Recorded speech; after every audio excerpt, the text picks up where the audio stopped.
Hi, my name is Sylvia Binsfield. A few years ago, I participated in a Qigong retreat, and what I witnessed there changed my perspective on life forever. There were people with terminal illnesses, things like Parkinson's, where they came in hunched over, unable to walk on their own, and they were straightening themselves out and starting to heal themselves. After seeing this, I felt like I needed to tell everybody that had something going on about this, and I was shot down like left and right. It wasn't pretty. They were almost insulted that I came up with something as weird and foo-foo as Qigong when they were really sick. And I said there's nothing weird about it. It's medical Qigong, and there's actually a rhyme and reason that it works, but they wouldn't hear it. And I started to kind of shut up. And it was around that time that I read about a local woman, Kelli McGowan. She was like 48, 49 years old and had just been diagnosed with frontal lobe dementia. I thought, oh my God, what a really horrible thing. And I should say something. And then I said, maybe I shouldn't. But then I decided to go ahead and just sent a letter to the place of work that they talked about in the article, and included a DVD from the retreat saying, you really need the group dynamic, but I think you can heal yourself. And I hoped that she'd take it from there. And it was maybe about a year later, I decided to Google her name and see how she was doing. And she sure enough was speaking up about the stigma, but there was no mention about Qigong. And I suddenly got this, feeling of dread that next time I read about her, it'd be about her death. And I decided to be a little more proactive and find a way to contact her directly. And I did that. And it turns out the good news is she was interested. The bad news was that neither of us had the money for this retreat. It's not cheap. You sleep there, you eat there, you do Qigong all day long. So it's worth it, but it's just we didn't have the money. So what I came up with was a trade. So I could do this simple video if Kelli could commit to 1 year of Qigong after the retreat, at least 1 year of daily Qigong, and I would then interview her and document her progress and see how she's feeling. And at the end of the year, I would give the video to the retreat and also put it online for free, because now more people are going to hear about it. And that is what we did. And this is Kelli's healing journey. So hi, my name is Kelli McGowan. I'm 52 years old, and in the years prior to 2012, I started having alarming symptoms. I was not just having your typical memory loss that you would think is menopause. I literally could not understand concepts like what a hill meant. I couldn't figure out money when I was charging my customers, and I had had a fire in my house and I burned my hand to 3rd degree. And we called the doctor and we started getting some scans. We noticed that there were some big changes and went through many months of testing, and I was diagnosed with frontal temporal dementia. So I wanted to talk just for a second about the stigma, because it's devastating. Most people consider a diagnosis of dementia or Alzheimer's for old people that are drooling in the corner, and it's absolutely not true. There is early stages and early onset dementia for good anywhere from, well, with frontal temporal dementia, it's like Alzheimer's on steroids, but most dementias can go up to 8 to 10 years. And the stigma and the lack of help and support for people with this diagnosis is devastating, and I wanted to do everything I can to break that stigma so people can get more love and more support and not be ignored upon diagnosis.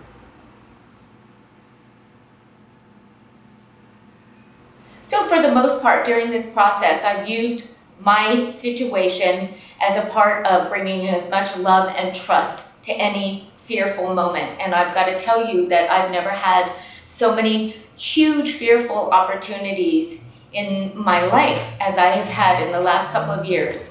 The symptoms really try to scare me. Last week, I was walking into my kitchen and I heard this really loud, high-pitched noise, and I felt dizzy from the front forward, and I couldn't hear or think. And there are a lot of symptoms like that that really come from nowhere, out of nowhere, when I'm not ready for them. And in the beginning, each time when a new symptom comes along, I do respond and react with fear, of course, I try to correct that as soon as possible, but this is a very scary disease.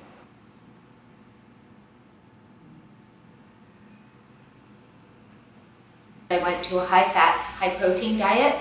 I started drinking a lot of coconut and MCT oil, and no carbs, no sugar, no flour, no gluten, all organic food, and almost all homemade food and meals.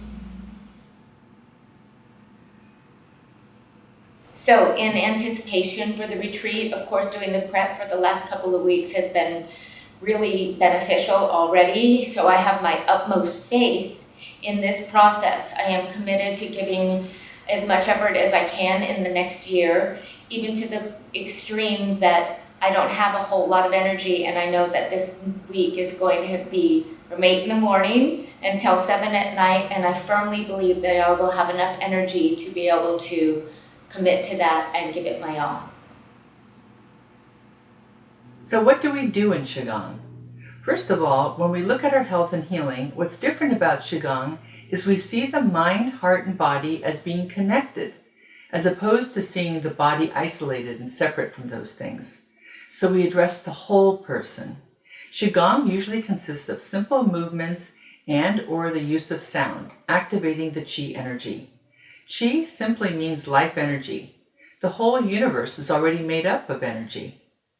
Our bodies are energy with form, and we are surrounded by formless energy we can't see. For example, we can't necessarily see electricity, but we know the energy is there because the light turns on. Even so, the eyes can't see the energy, the mind can sense it. Qigong is the practice of training our mind to work with the qi energy to our benefit. It requires a conscious, focused, and persistent effort. It can be used to move blocks in our body that can cause disease, restoring a healthy flow of energy and restoring health.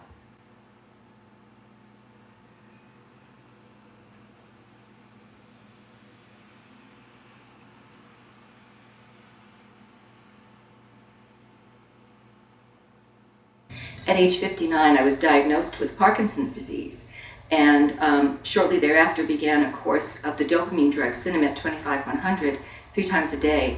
I didn't want to stay on that course because of the long-term effects of the dopamine drugs. So I investigated other alternatives, such as hyperbaric chamber, stem cell implants, IV glutathione, and they didn't seem financially feasible for me.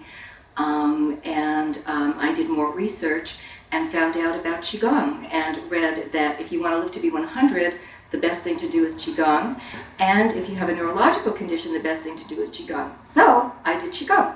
And I started out from the first day doing 3 hours a day because I knew Master Ming Tunggu at the Qi Center said that's what it would take. And I thought, I'm not going to cut corners. I could feel that it was doing something and I wanted to continue. And I felt the symptoms gradually abating.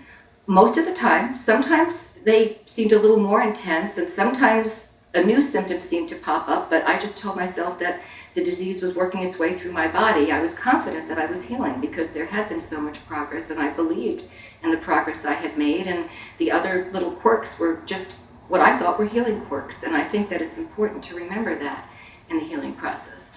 And as a result, within a span of less than 2 years, I totally healed, was first declared symptom-free and then dismissed from neurology. And now, since then, I've written a book about my healing. I do consulting and coaching. I'm traveling and speaking about my healing because it's too good a message not to share. People can empower themselves with Qigong and they can heal.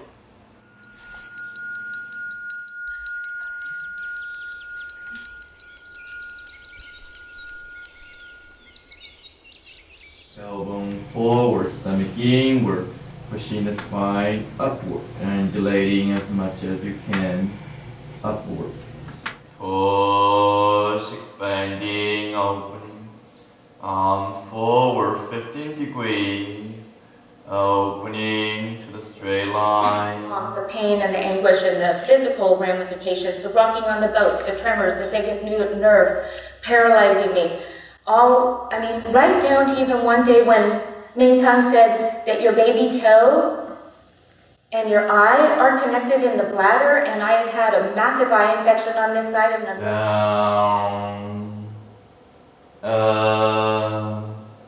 Down, relaxing your wrist and palm facing upward. Floating upward in the ocean of liquid light. Opening, expanding, connecting body. So, Wisdom Healing Qigong is an ancient practice allow you connecting the mind, heart, body, the entire energy system, and opening the system to connect with the energy of the earth, the energy of the universe, and the energy of life around you. Now, we know from scientific point of view as well, the ancient tradition, we know energy is the base of life, is the foundation of life, yeah. And most complaint we have, including health, is literally about not enough energy, and the energy is not flowing well, the energy is not serving well.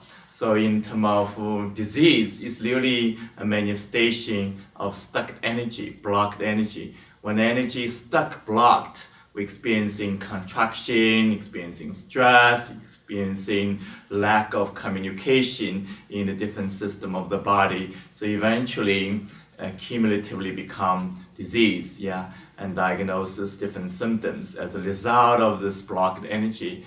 So with that deep understanding is really the practice is allow you to go deeper into your own body, your own energy system, so you can releasing these blockages, can opening the new energy flow, can reconnect the energy of your entire body. So in different layers, the physical layers, the emotional layer of your heart, and the mental layer, and the spiritual layer of your presence. So all these different layers of energy is part of who we are when we're living in this body, living in this life. So allow you go deeper, connecting with all layers of energy, and you're moving energy, you're making the sound, activating the vibration of energy, and at the same time using the capacity of your mind, the creative power of your mind to direct access the energy and moving the energy, reconnecting the energy, returning to the wholeness. So health is about wholeness. When the heart, body, mind is communicating in whole, in one piece, in one alignment, then you're experiencing well-being in all levels. So if any piece is out of alignment, then eventually you're going to experiencing disease. And the conventional medicine is so good for certain conditions, especially acute condition, and it's challenging for chronic condition, and also a lot of disease diagnosed as incurable. And the difference is in the medicine, we treat the body as a physical body, part separate from emotion, apart from our mind, from the way we live in life. So that is the difference. In Qigong, we're incorporating, all aspects of who we are into this energetic system and contributing to our health. So in the medicine, the mind is not in the equation. So in Qigong, we're asking the question, it's not only can your body getting well, slow, treatment, slow drug, and so on, but deep question is, can your mind, body heal together as one? So not just the body separate by itself. So mind, body working together and incorporating the energy into these pieces. Then you can activate the natural capacity of your body to heal, to recover from whatever condition might be. And that is the main difference. So it's self-healing, self-empowerment, and self-regulation, and self-choice for health, for well-being.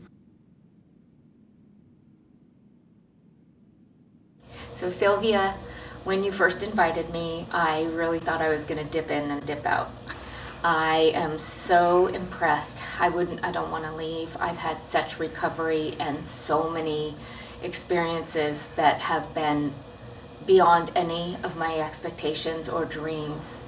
I have walked around in so much pain and discomfort and confusion and felt like I've had a helmet on my head and have been disconnected from everything, and I'm starting to get connections that are coming back that I didn't even know I had lost.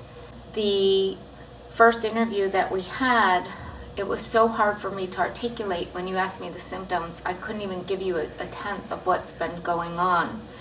And every session has had such a powerful, powerful undoing that I didn't even know what the difference between hot and cold was. I've been able to drink things hot really fast. I just felt a hot glass for the first time in years. And I've had an excruciating amount of pain in my body with all my tendons locked up and the muscles and the fascia from my face going upward and my jaw moving over to the left. That's all documented. The cracking was so loud that my ears would ring, and the boat that I've been on was rocking so bad. About a week before I came, I called my dad and I said, I'm gonna have to take myself out if this doesn't stop. There's an endless amount of tension and constriction and stiffness and discomfort that I probably would have never complained about. I have a high threshold to pain, and it's lifting off, and I'm feeling like I'm present. And I actually, Sylvia, am more in my body now than I've ever been in my whole life, and it's starting to feel like a safe, comfortable place. So I'm here today to talk about my dear friend, Kelli McGowan, and I have witnessed her going through the time of diagnosis all the way to the present. And what I'd like to just talk about is the two major leaps that she's had in her own recovery from this diagnosis. In the beginning, she was severely impaired. I remember, and I always tell this story because it's so telltale of how impaired she was, but I was coming over to give her money. The fact that she couldn't even remember that I was coming over, and when she opened the door, she had all of her belongings scattered on the floor, and there she was, got on her hands and knees, and she said she was looking for her phone and she couldn't find it. And I realized that she was really not doing well and her dementia had really progressed. So she very quickly took action, which is Kelli, and she began doing a whole lifestyle change and diet with the ketogenic diet and supplements and also support groups and many things. And the diet was a huge leap for her, and she regained her life, she regained a lot of her memory, and was able to live independently. The second leap, which is the one that she began some time ago up to the present, is with the Qigong. And that one is a very beautiful jump for her because since she's begun doing this, I've noticed that her emotional spectrum has really returned, and her ability for empathy has also returned. And for a while, what was going on is that she would be very impulsive and react and sometimes snap at you if she felt overwhelmed, and or she'd laugh inappropriately or just really not show you that emotional range that she used to have when you confronted her with something or she was confronted with something.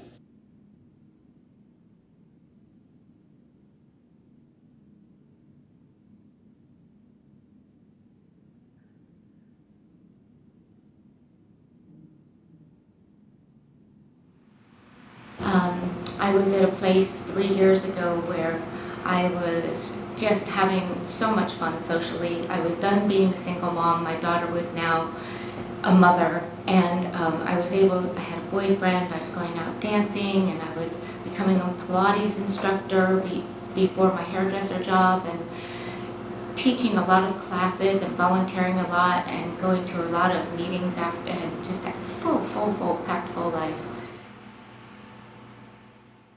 I started having where I couldn't understand normal concepts and conversations, and I couldn't get my hands to work I couldn't open familiar objects and I couldn't use familiar tools. And my manager had come to my apartment a couple of times to help me with some stuff while I was gone, and I had left the oven on, and I was just really irresponsible.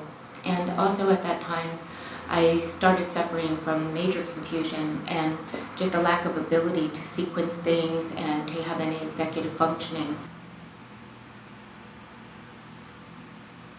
Well, we knew that something was really wrong, but we didn't know that something was going to be that wrong. And that started the beginning of a whole new life. And being as hopelessly optimistic as I am and was, I took this on to try to not take hostages and to look at it as an opportunity to bring awareness to the world. And I felt like honored that this was going to be my journey. And at that time I've always been really fun and really kind, and I could usually turn even a really bad situation around, and I was creating bad situations. And I was hurting people.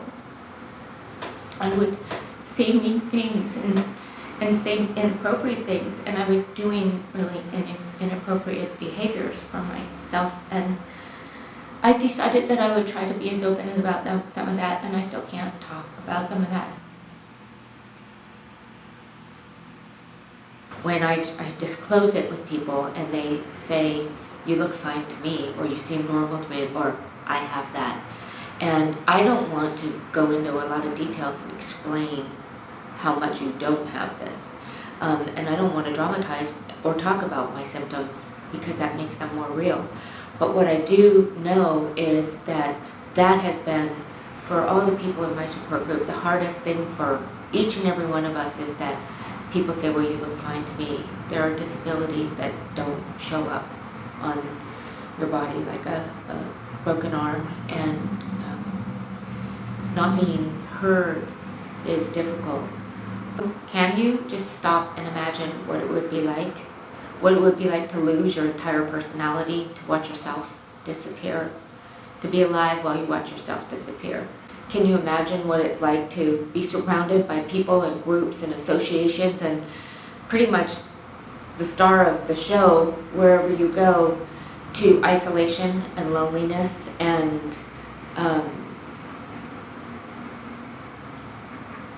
I mean, not even able to pick up a book and read, not able to do any of the stuff that you love, not able to even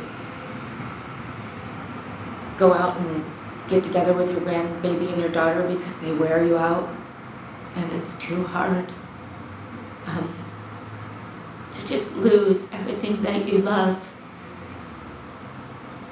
I came to this place where I really realized part of my frantic pursuit in life was to be lovable, and what I ended up finding out was that how to love myself and how to just hold my own face and my own heart and just say, you're doing a really good job. And I couldn't have done that if I didn't have people follow through and to bring this message to the world, to the collective. And I know most people are going to roll their eyes at it like I did. I don't think anything could have convinced me except for my experience that this was going to be beneficial in any way.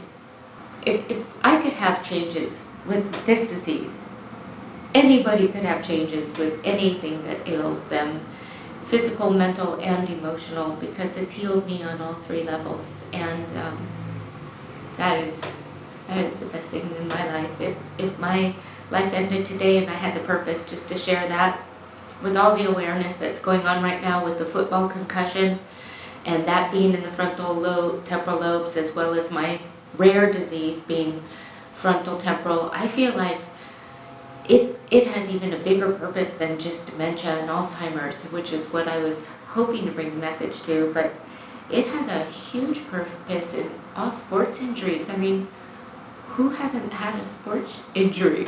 And all injuries and all disabilities and illnesses and sufferings, mental, emotional, physical. So I hope in my heart of hearts that people can open up their heart and give something that sounds crazy a try. I've had a bunch of friends talk to me and say, you know, you're probably one of the only people we know that would get up in the midst of being as exhausted and tired and devastated as you are and really fully, wholeheartedly practice. And I have to admit, through years and years of working with people, I've known hundreds of diabetics that still eat sugar and create their own demise. People who do not always practice the medicines that are available. But what I have learned is that through the movements and through the practice, I can eliminate symptoms that are unbearable. And right now I'm in such a contrast or a time where if I let too much time go in between each practice, my symptoms return. It ended up now that I practice anywhere from 2.5 to 4 hours a day. Some of it's sound healing, some of it's visual, some of it's movements.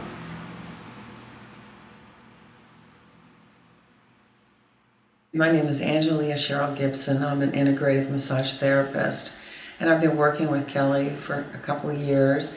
I've known her for quite a while, and I watched her go from an enthusiastic, passionate, loving, amazing person, a real go-getter, to going through this decline with the frontal dementia. I saw her exceedingly imbalanced. I saw her having challenges going up and down stairs. I saw her dizzy, out of it, exhausted. And she started doing Qigong, and I started noticing a big shift. It was like she was being reorganized. Her brain was being reorganized. Her cells were being reorganized. I started noticing her more clear, more grounded, just an amazing shift. And so I have to pay attention to that.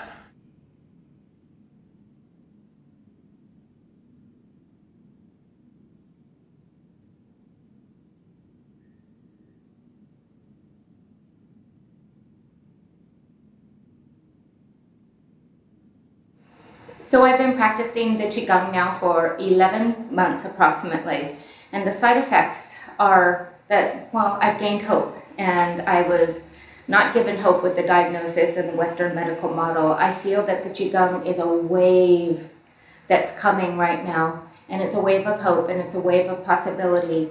And some of the side effects have been, I can communicate better, my heart's more open, I'm less aggressive, and my daughter and my grandbaby and I just spent several days together, and it's been very loving. So there's a lot of healing going on.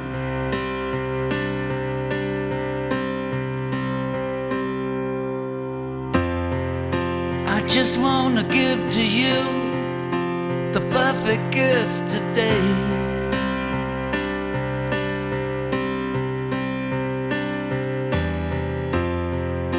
I just wanna give to you the perfect gift today.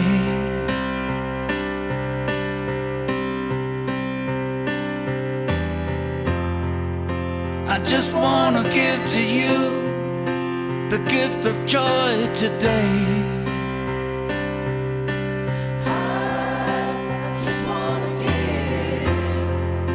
I just wanna give to you the gift of peace today. Just wanna give to you. I love this world, yeah, you know it's true. And I love you all, I share this all with you. I just wanna give to you the perfect gift today.